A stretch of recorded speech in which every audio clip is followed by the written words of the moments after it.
우리가 사무엘상 계속 함께 나누고 있는데요. 오늘 10절 말씀 보니까 여호와의 말씀이 사무엘에게 임했다. 저는 말씀이 임하는 이와 같은 사건이 이 세상뿐만 아니라 우리 인생 가운데 굉장히 중요한 사건이라고 생각해요. 하나님의 말씀이 임할 때에 그곳에서 창조가 있고 그곳에서 새롭게 하시는 구원이 성취가 되고요. 말씀이 임하는 곳에서 참된 희망을 깨닫고 발견하게 됩니다. 오죽하면 요한복음 1장이 천지 창조를 이 말씀과 함께 이루어진 사건이라고 선언하면서 그 복음의 이야기를 시작합니다. 그러니까 천지 창조 같은 일이에요. 저와 여러분들이 신앙생활 한다라고 하는 것은 말씀이 임하는 사건을 경험하는 것과 같습니다. 내가 만들어낸 생각이나 내가 유추하고 추론해낸 어떤 판단들이 아니라 말씀이 임하는 사건의 경험을 따라서 우리는 신앙생활을 합니다. 그래서 하나님이 누구신가를 말씀을 통해서 알고 하나님이 어떠한 일들을 즐거워하시는가를 말씀을 통해서 배워요. 하나님이 정말 우리를 이끄시고자 하시는 그 구원의 방향과 길이 무엇인가를 말씀을 통해서 알아요. 그러니까 말씀이 빠진 신앙생활은 가짜예요. 말씀이 뒤따르지 않는 신앙생활은 굉장히 이게 위험한 종교생활이 될 수 있어요. 어떤 면에서 제가 창원에 와서 정말 놓지 않고 한 일이 말씀을 강조하고 말씀에 대해서 우리 성도님들과 이야기 나누는 것이었다 생각이 돼요. 앞으로도 이 일은 제가 부르심을 받았을 때 가장 분명하게 확인을 했던 저의 사명이기도 하기 때문에 쉽게 내려놓거나 양보할 생각이 없어요. 그런데 어떤 면에서 제가 그렇게 강조하고 절대로 포기할 수 없다라고 확신할 수밖에 없는 이유가 말씀이 임하지 않는 곳에 아무런 일도 일어나지 않기 때문이에요. 지금 지난주에 살핀 바와 같이 사울은 엄청난 일을 행했습니다. 우리가 사울의 길고 긴 스토리를 보는데 깜짝 놀라잖아요. 하나님이 기름을 부으시고 하나님이 이스라엘 왕이 되게 하셨는데 정작 왕이 되니까 사람이 이렇게 바뀌는구나. 그렇죠? 그리고 하나님 앞에서 경외심 없이 망령한 일들을 서슴지 않고 행하기 시작하는데요. 지난주에도 하나님이 주신 그 두 번째 기회, 다시 사울을 일으키시고 다시 사울을 이스라엘의 왕으로 섬기도록 하기 위한 또 한 번의 기회. 그마저도 불순종하는 사건을 봤어요. 근데 정작 본인은 몰라요. 사랑하는 성도 여러분, 말씀이 임하지 않고는요 드러나지 않는 것들이 있습니다. 말씀이 임하지 않으면 내가 무슨 일을 하고 있는지를 정작 본인이 모르는 일들이 있다니까요. 사울이 어마어마한 일들을 하나님 앞에서 저지르고 나서도 모르잖아요. 앞서 사무엘이 오기 전에 스스로 제사장이 되어서 번제를 드렸을 때도요, 하나님께서 그거 가짜 제사다 그랬어요. 그런데도 자기는 사무엘이 오지 않아서 부득불 제사를 드릴 수밖에 없었다고 이야기를 하면서 모르잖아. 하나님의 말씀이 비추니까 드러나는 거예요. 지금 우리 교회 공간이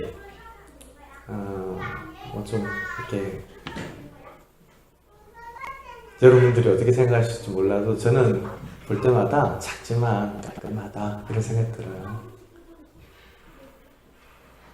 또 막 성전이라고 생각하면서 깔끔하다 이런 표현을 목소리 왜 저렇게 말씀하시나 이렇게 하시는 분들은 없으리라고 생각을 하고 좀 깔끔하다고 생각해요. 근데 눈부신 해가 비추어서요 이 안을 환하게 비춘다. 그러면 아마 저와 여러분들 이 햇살에 비추어진 이 안을 막 이렇게 유심히 이렇게 보다 보면 깜짝 놀라게 될 거예요. 전체적인 인상은 깔끔하다 이럴 수 있는데 왜 이런 거 있잖아요. 잘 치운 집도 햇살이 쫙 비칠 때 그 햇살 따라 뭔가 이렇게 떠도는데 이게 무슨 공기방울인가 하고 쳐다보니까 먼지 같은 것들 있잖아요. 진리가 우리를 비추면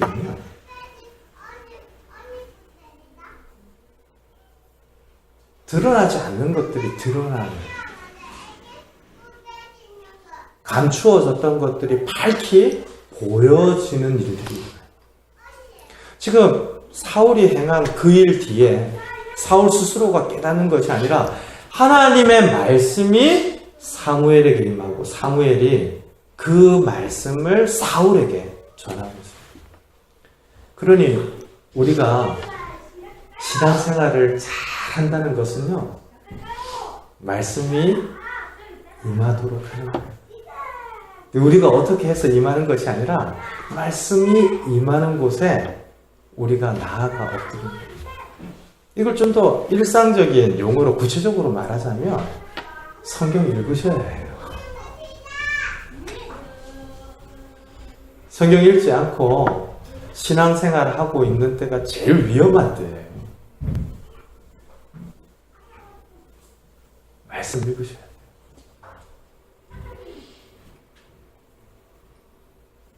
만약 누군가가 하나님의 말씀을 전하면서 예전에 학교 다니면서 공부하고 A+ 받은 것 그거 가지고 계속해서 말씀을 전한다. 그럼 여러분들 생각할 때 끔찍하지 않겠습니까? 지금 하나님과의 생생한 인격적인 사귐과 연합이 없는데 하나님의 말씀을 이론적으로 지식적으로 분석하고 설명하면서 전할 뿐이다. 그럼 우리 영혼 다 망가지는 거죠. 이것은 목회자에게만 기대해야 할 일이 아니에요. 우리 성도가 하나님의 말씀을 읽지 않고 그 영의 양식을 통하여 하나님을 알아가고 묵상하는 일들을 하지 않고 신앙생활을 한다.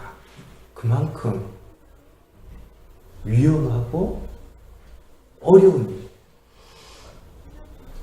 물론 목사님이 주시는 말씀, 아니 많은 지도자들을 통하여서 얻게 되는 말씀이 우리의 양식 아닙니까? 아니요. 누군가를 통하여 전하여지는 말씀에 길들여져서는 안 돼요. 하나님 말씀 앞에서요. 성경의 모든 사건이 일어나는 현장에 하나님의 말씀이 임했다라고 이야기해요. 그 일이 우리 각자의 삶 가운데서 계속해서 경험이 되어져야죠. 어떤 말씀이 임하죠? 11절 보니까 내가 사울을 왕으로 세운 것을 후회한다. 많은 분들이 하나님의 후회라고 하는 이 표현을 어려워합니다. 우리가 읽지는 않았지만 29절 한번 가볼까요?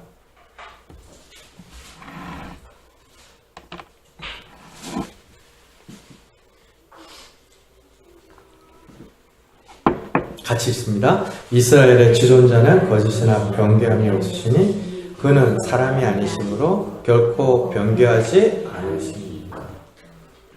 변개하지 않는다, 변치 않는다, 바꾸지 않는다라는 거예요. 근데 후회한다라고 그러니까 이게 모순된다, 이렇게 이야기해요. 실제로 우리가 아는 바 하나님은 신실하신 분입니다. 우리가 연약할 때에도, 죄인이었을 때도, 하나님과 원수였을 때도 우리를 사랑하신 분이에요. 그런 하나님께서 후회한다 라고 성경이 이야기하니까 이거 뭔가 좀 이상하다 이렇게 생각합니다. 사랑하는 성도 여러분, 하나님의 후회는 사람의 후회랑 다른 거예요. 우리가 후회한다 이런 거는요, 이전에 잘못한 걸 깨닫고 뉘우칠 때 후회한다 그래요. 그러니까 하나님의 후회라고 하는 것이 하나님의 잘못을 하나님이 깨닫고 뉘우친다, 이렇게 받아들여서는 안 돼요. 실제로 사람의 후회를 성경이 나타날 때 슈프라고 하는 단어를 쓰는데 이건 돌이키다 이런 뜻이에요. 우리가 이전의 삶으로부터 돌이키다라고 할 때 슈브를 쓰는데 그 뉘우침, 그걸 후회한다라고 하는 말로도 사용을 해요. 근데 오늘 우리가 읽었던 이 본문에서 나타난 하나님의 후회는요, 니함이라고 하는 단어에서 나온 후회. 하나님의 신적인 표현에만 쓰여지는 단어 중에 하나인데요.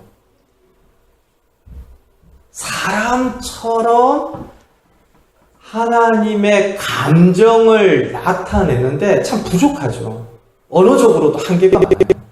그런데도 하나님이 사람인 것 같이 표현하는 방식에서 잘 사용되어지는 단어예요.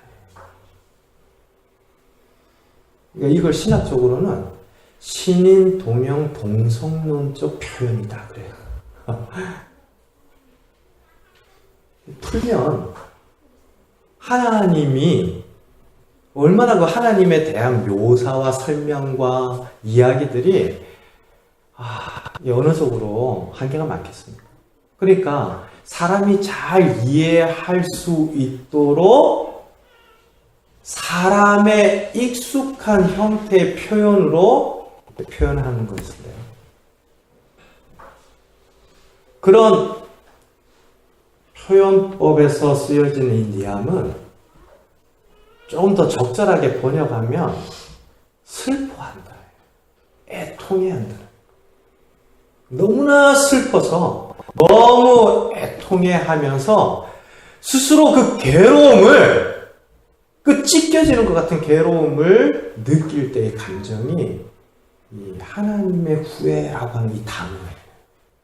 그러니까 지금 하나님은 이전의 잘못을 뉘우치면서 그것을 후회한다라고 하는 것이 아니라 사울을 보면서 아파하시는 거죠. 왕으로 세웠는데 이스라엘 백성들을 섬기고 하나님을 따르는 정말 이스라엘의 왕으로 존귀하게 높이셨는데 교만해져서 하나님은 안중에도 없고 하나님을 인정하지도 않고 하나님의 말씀을 귀 기울여 듣지도 않고 하나님 앞에 제단을 쌓지도 않는 이런 사울의 모습을 보면서 아픈 거예요.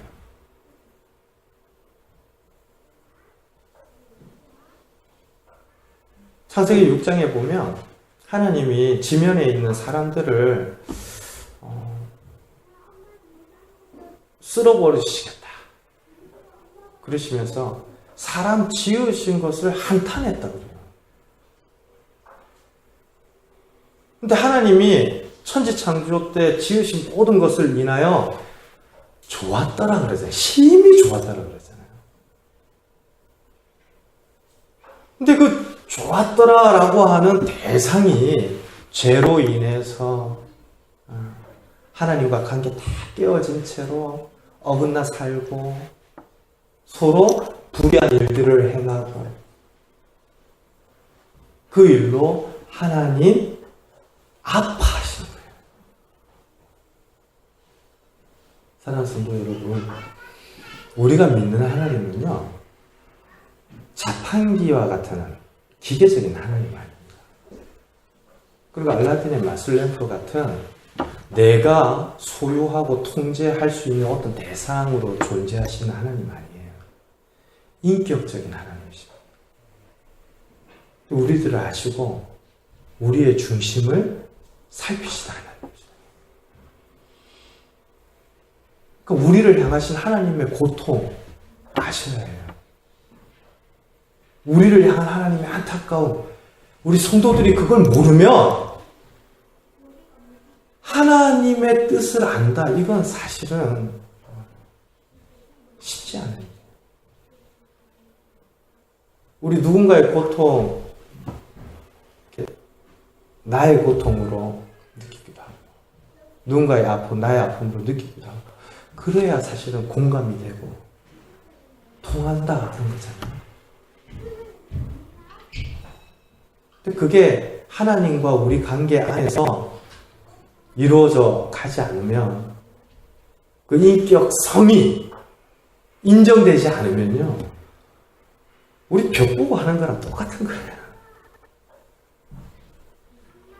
하나님이 아파하신다.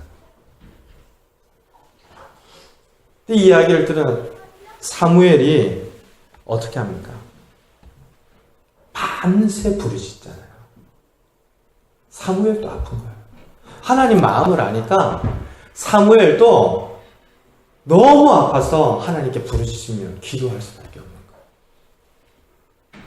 이 유대교에 잘 알려진 랍비 중에 한 사람은 이 간밤에 사무엘이 중보 기도한 것을 사울의 그 재능과 그 용기와 그 위대한 일들에 대하여서 너무 아까워했기 때문이다. 이렇게 설명을 하는 문헌도 있더라고요.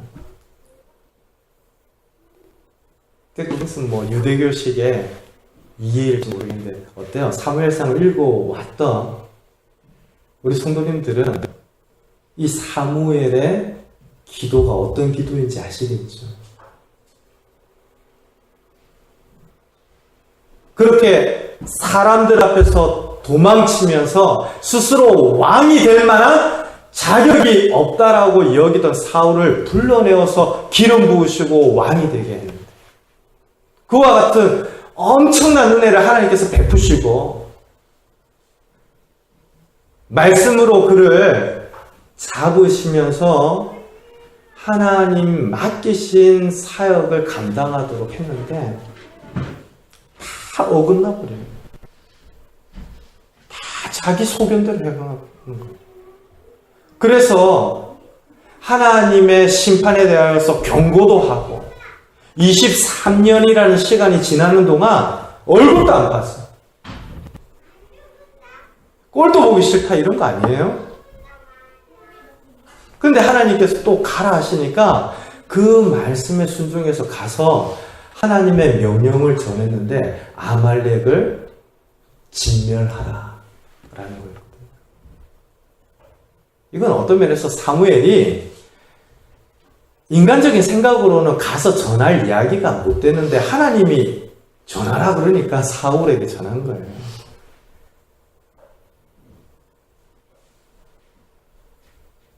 근데 그 명령마저도 사울이 헌신짝처럼 내팽개치고 자기 원하는 판단대로 행했다.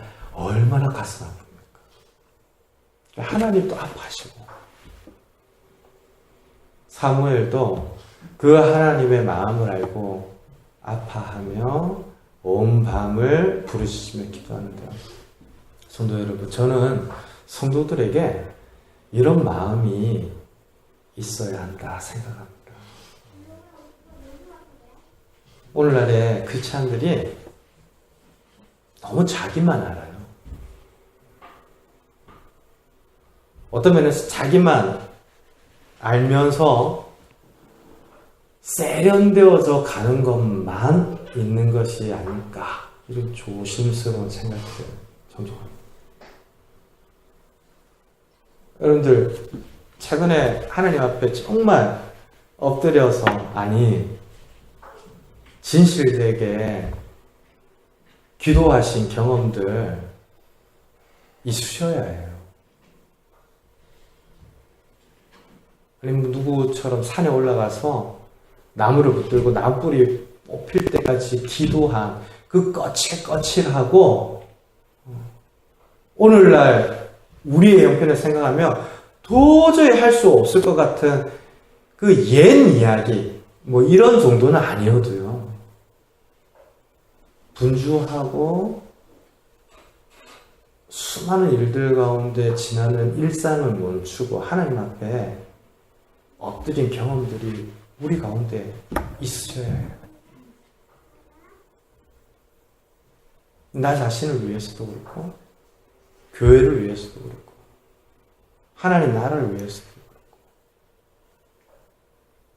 우리 교회가 함께 기도하는 터키의 우리 오요한 각사랑 선교사님 위해서도 아니 두 분 선교사님 외에도 수많은 사역의 현장뿐만 아니라 목숨이 오가는 하나님 나라의 영적 전쟁을 알고 우리 같이 기도하는 경험들이 있어요.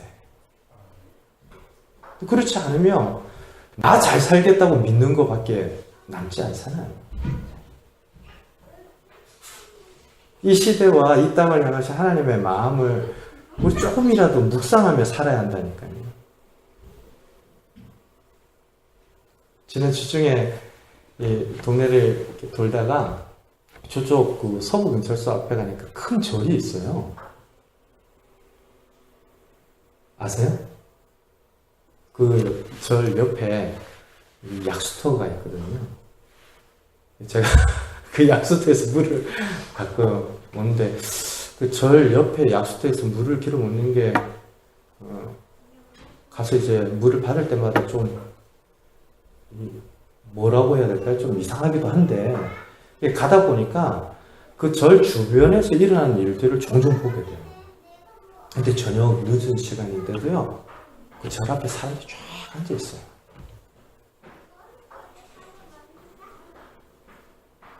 그리고 그 늦은 저녁인데 뭐 법당에 불공을 드리기 위해서 가는 건지 저 위에서 이제 저 밑에서부터 길을 따라 올라오는 걸음걸이부터가 또 절에 가는 분이구나 딱 보면 그대로 들어가는 그 매무새와 걸음걸이로 이렇게 올라요. 제가 타 종교에 대해서 뭐 이렇게 쉽게 뭐 말하거나 그런 차원이 아니고요. 마음이 막 뭐라고 해야 될까요? 이상해요.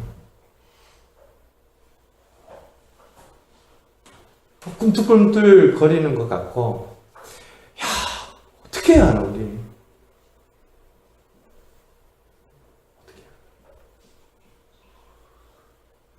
갈수록 교회는, 성도들은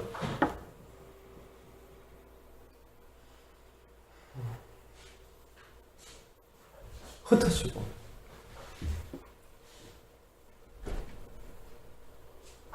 있던 사람들도 빠져나가는 이런 때에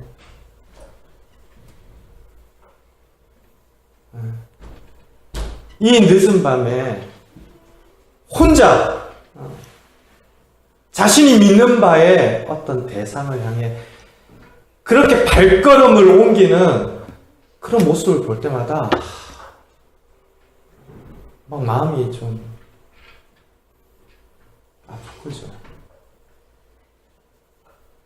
지금 온 밤을 하나님을 향해 부르짖었다. 사무엘의 마음이 하나님의 마음 아니겠어요? 하나님의 마음이 사무엘의 마음이죠. 오늘날 성도들 가운데에도 하나님을 닮아간다, 하나님을 알아간다, 이런 거예요. 우리 가족 잘 되고, 우리 집 잘 살고, 이런 정도의 차원이 아니고요. 하나님의 부르심 안에 있는 성도의 삶, 성도라고 하는 믿는 자들의 운명에 대해서 마음이 열려 있어요. 그렇게 말씀을 들은 사무엘이 사울에게 찾아가는데 그 와중에 사울은 어떤 일을 하고 있습니까? 12절 보세요.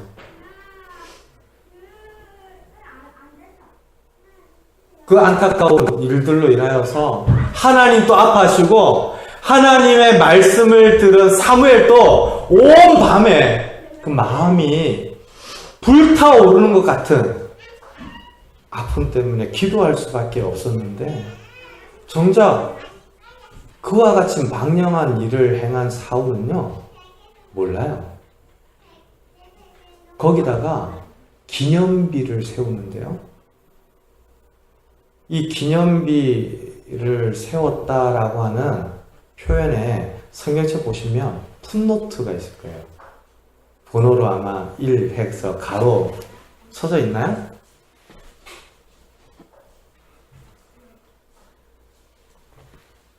보시세요.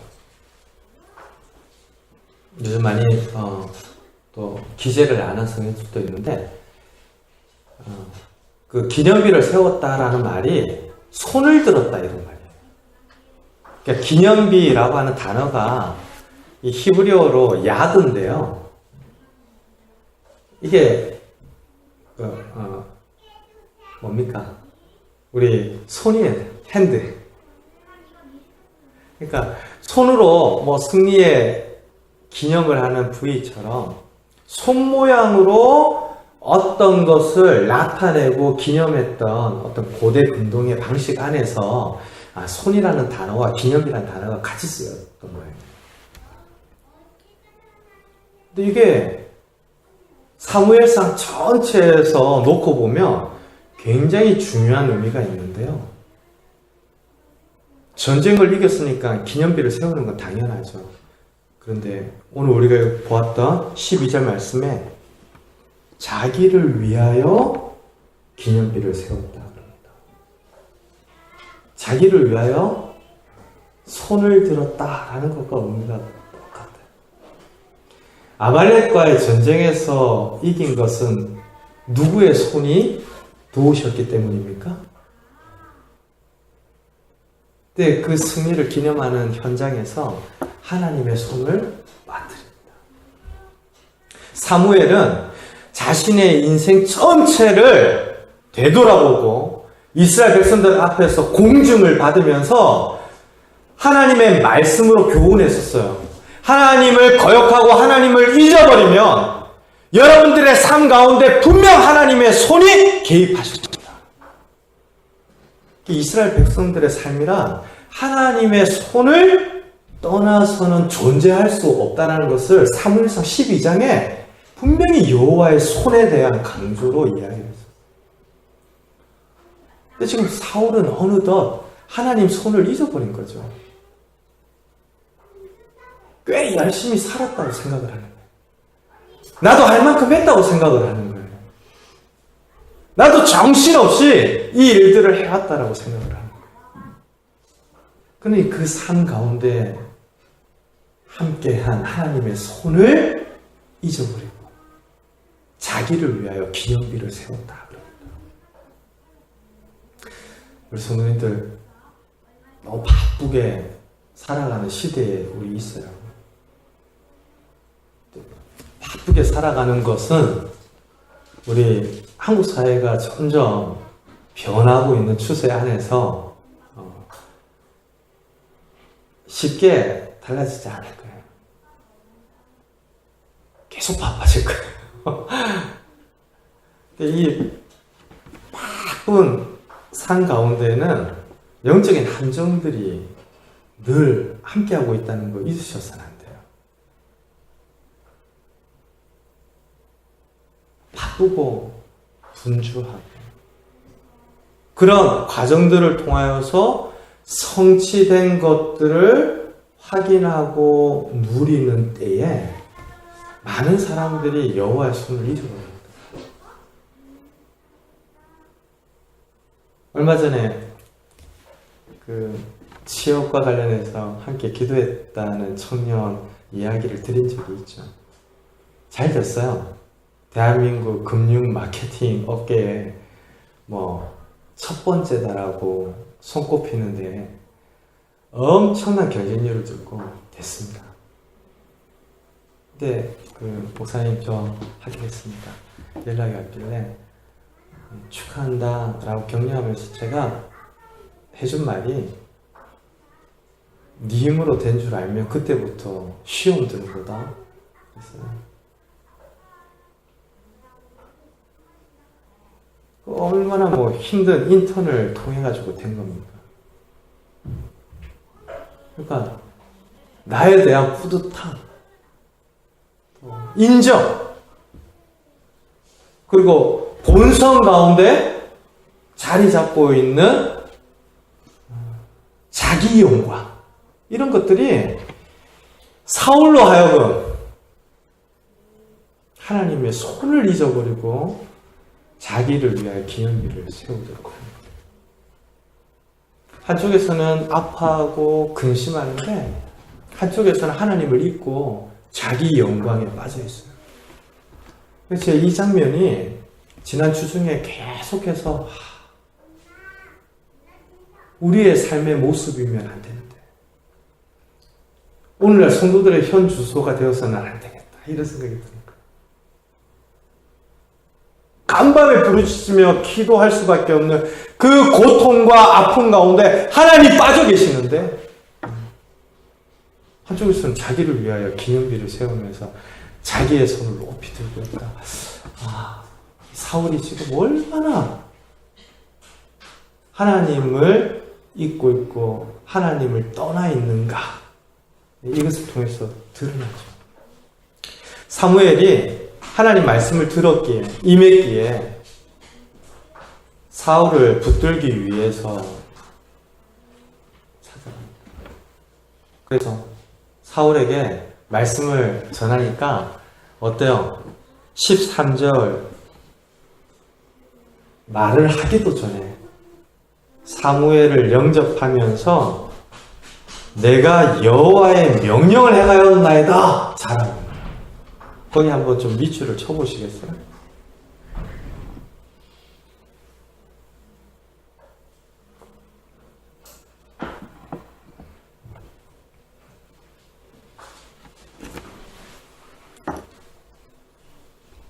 네, 성경에 줄 긋는 거 좋아하지 않는 분들은 괜찮아요. 마음의 밑줄을 한번 쳐보세요.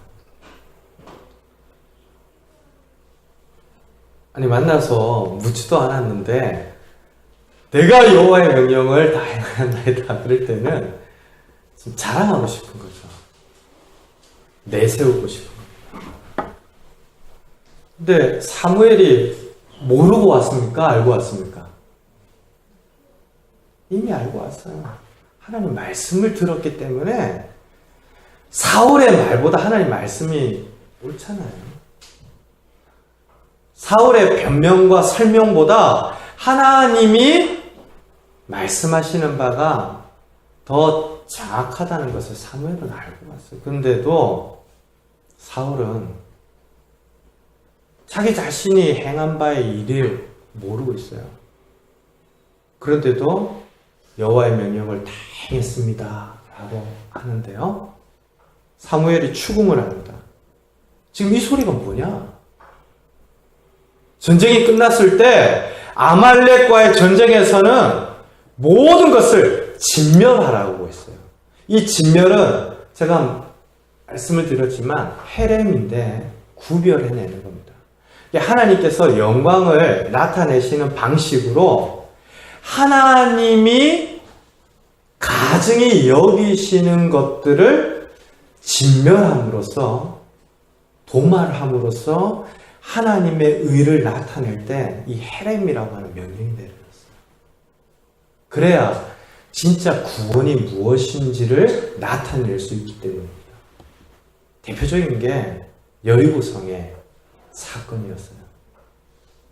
아무것도 남겨지지 않잖아요. 그렇게 돌 위에 돌도 남겨지지 않고 무너져야만 라합의 생명줄이 나타나요.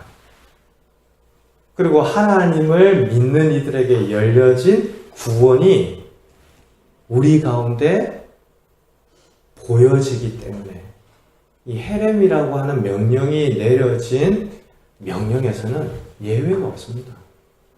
그런데 사울이 이 양과 소를 살려서 돌아왔거든요. 그것도 좀 흠있고 열등한 것은 하나님께 바치고, 이 헤렘이 하나님께 바치는 거예요. 좋아 보이고 기름진 것은 가져왔어요. 사무엘이 이 소리가 들리지 않냐라고 말하니까 사울의 변명함 보십시오. 아까 밑줄 친 것과 비교하면서 한번 보세요. 15절인데 같이 있습니다. 사울이 이르되 그것은 무리가 아말렉 사람에게서 끌어온 것인데 백성이 당신의 하나님 여호와께 제사하려 하여 양들과 소들 중에서 가장 좋은 것을 안기며 그 외의 것은 우리가 진멸하였나이다. 내가 여호와의 명령을 다 행하였나이다. 자랑할 때는 내가라고 했는데 지금 사무엘이 추궁하는 이야기를 들은 순간에 사울도 뭔가를 분명히 감지를 했어요. 그래서 이와 같은 일들을 누가 했다라고 전가를 시키냐면 무리와 백성들입니다. 근데 우리 앞에 사무엘상을 읽으면서 봤잖아요.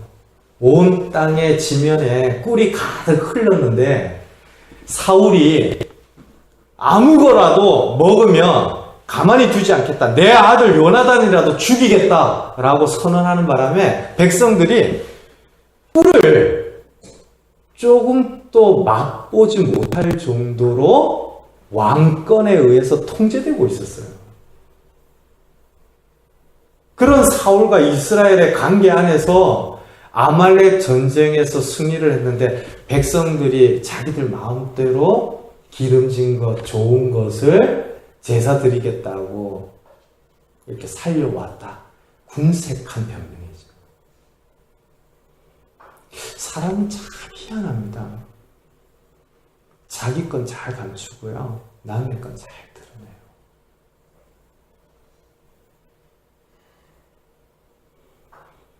자기의 죄에 대해서는 어떻게든 숨으려고 하고 남의 허물이나 부족한 면들에 대해서는 쉽게 지나치지 않습니다. 그리고 나의 죄와 허물까지도 누구 때문이다 이렇게 전가를 시키려고 하는 고약한 습성들을 가지고 있어요. 이건 어떤 누군가의 이야기가 아니라 사람에 관한 이야기입니다. 나는 그렇지 않다라고 하면 우리 성경 다시 펼쳐야 돼요. 아담과 하와가 범죄한 이후에 가장 먼저 나타나는 모습 가운데 하나잖아요.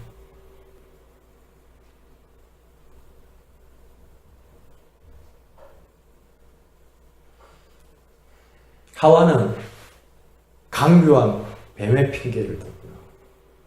아담은 하와를 탓해요. 심지어 그 말투와 뉘앙스 가운데에는 왜 이런 여자를 만들어서 줬어요? 이런 항변까지 있습니다. 지금 사울이 해명하는 게 똑같죠? 백성들 누가 맡겼죠? 하나님 맡기셨잖아요. 하나님이 기대하시는 왕은 백성들이 잘못해도요, 그 잘못 때문에 온 마음을 부르짖으며 하나님께 짐을 짊어진 자와 같이 엎드리는 왕이에요. 하나님의 말씀이 임할 때에 그 말씀으로 인해서 심령이 불타오르면서 온 마음을 하나님께 부르짖었던 사무엘과 같이 평생도록 이스라엘의 사사로 하나님의 말씀을 맡으며 섬겼던 사무엘처럼 그런 왕을 바라며 사울을 일으키셨던 거예요. 근데 사울은 하나님을 저버리고 하나님 손을 잊어버리고 이제는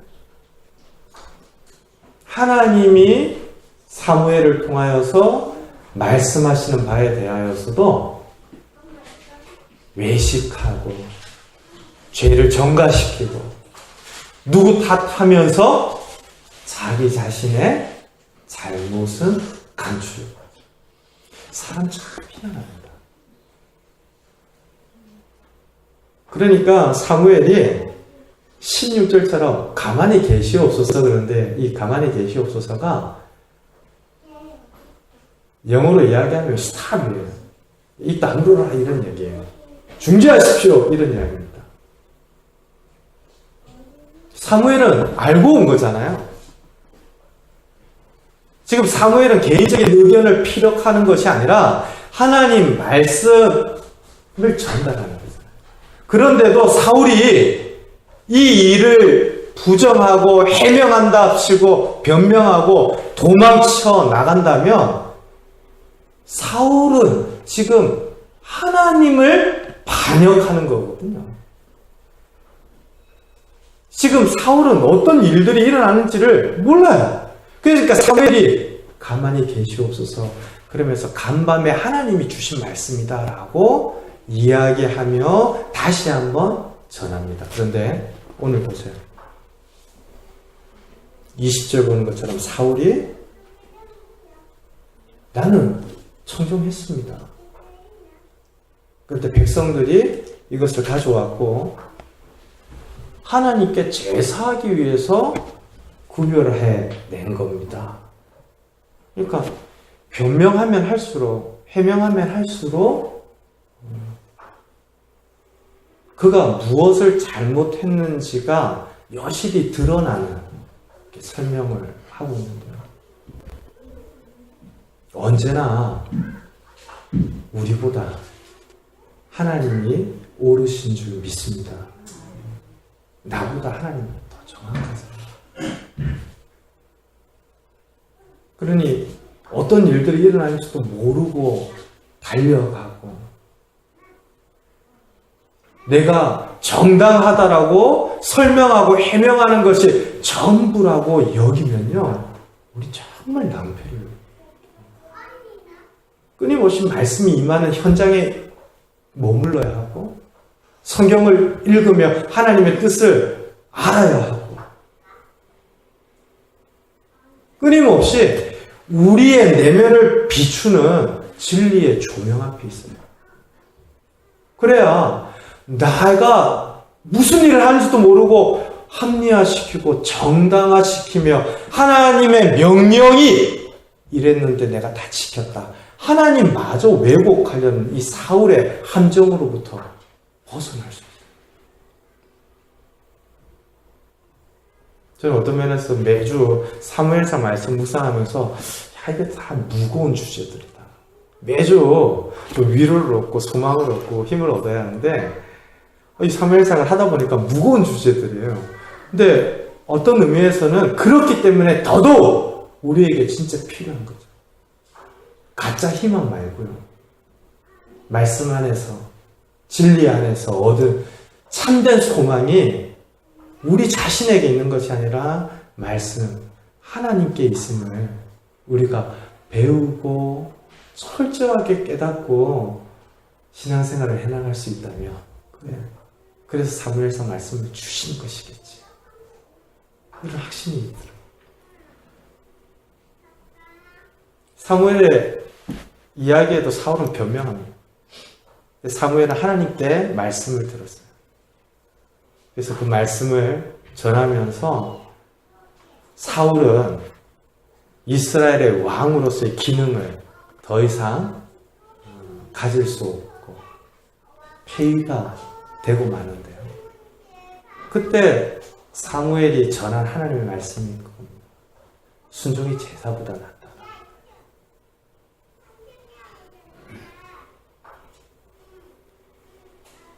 오늘 어떤 의미에서 우리에게 주시는 주님의 말씀은 선명해요. 순종이 제사보다 낫다. 이 제목 그대로입니다.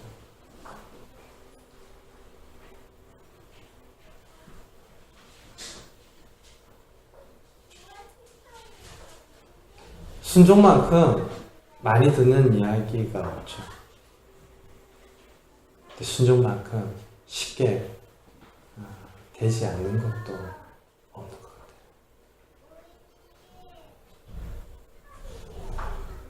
제가 존경하는 목사님 중에 이문식 목사님이라는 분이 계십니다.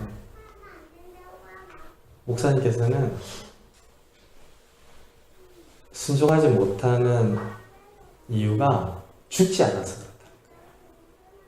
네가 살아있어서 그렇다. 그 말씀을 듣는데 가만히 저 자신을 생각하니까 진짜 그렇더라고요. 끊임없이 살아있거든요. 죽은 줄 알았는데도 또 살아나거든요. 그래서 내 뜻과 내 판단과 내 감정이 더 중요하게 여겨지는 때가 많거든요. 그러다 보니까 순종이 막 어려워요. 우리가 하나님의 뜻을 몰라서 순종하지 못하는 게 아닙니다. 하나님의 뜻을 아는데도 순종하지 않으려고 하는 우리들이 있어요. 그래서 주님 가만히 계십시오. 내가 이렇게 멋진 거 그리고 이렇게 좋은 거 그래서 많은 사람들이 인정하고 박수 쳐주는 이것으로 하나님께 영광 올려드리겠습니다. 근데 그것은 하나님이 기뻐하시는 게 아니에요.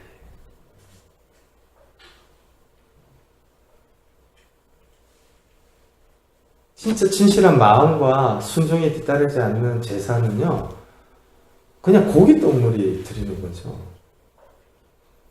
근데 순종하는 제사는, 순종하는 예배자는 그의 삶, 그의 인격, 그의 존재 전체를 하나님께 드립니다. 제사가 잘못됐다는 게 아닙니다. 제사가 껍데기 제사일 수 있다라는 이야기이고, 그런 껍데기 제사가 아니라 하나님 순종, 우리의 전인격과 삶이 드려지는 제사와 예배를 기뻐하신다. 바라기는 이번 한 주 우리 많이 생각하면서 한 걸음 한 걸음 지냈으면 좋겠습니다. 무작정 달려가지 말고 하나님 무엇을 더 기뻐하시는가? 하나님 무엇을 더 좋아하시는가? 그리고 내가 오늘 나에게 주어진 삶의 현장에서 순종해야 할 하나님의 말씀은 무엇인가? 우리 다 함께 기도의 시간들을 통하여서 주님의 인도하심을 듣고 또 주님의 말씀에 즐거워하고 기뻐하면서 순종하는 은혜가 이번 한 주 동안 이 예배의 시간처럼 풍성하게 넘쳐나게 되기를 주님의 이름으로 축원드립니다. 우리 같이 한번 기도하겠습니다.